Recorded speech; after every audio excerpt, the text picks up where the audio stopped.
داهاتی حکوومەتی هەرێمی کوردستان پەشی ئەو هەموو موچە ناکات بۆیە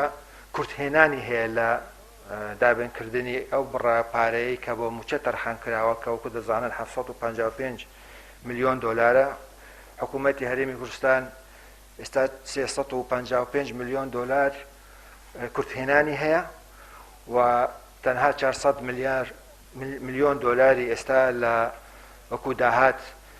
لە بەردەستی حکوومەتی هەرێمی کوردستان هەیە بۆ پڕکردنەوەی ئەو کورتهێنانە نزیکەی 205 ملیۆن دۆلار قەرز دەکات و دوای گەشتنی ئەو بڕەپارەی کە حکوومەتی عێراق دەینێرێت لە بڕی ئەو قەرزە دەدرێتەوە ئەو پارەی عێراق دەدرێتەوە بەو لایەنانەی کە قەرز بە حکوومەت دەدەن. بەنسبەت قەرز بێگومان لایەن هەن کە قەرزیان لێ دەکەین و ئەو قەرزەش بۆ ماوەیەکی دیاریکراوە و وەکو پێشتر ئەمە یەکەم جار نیە، پێشتریش حکوومەتی هەرێمی کوردستان قەرزی کردەوە بۆ پێدانی موچە. ئێمە لە کۆبوونەوەکە باس لە چوونی شاندی حکوومەتی هەرێمی کوردستان بۆ بەغدا کرا و بڕیار درا لە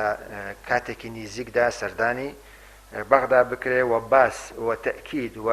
داکۆکی لەسەر مافی دەستوری و شاستە دارایەکان و ئەو مافانەی کە بە مافی ڕەوای خەڵکی هەرێمی کوردستان دەزانین قسە و باسی لەسەر بکەن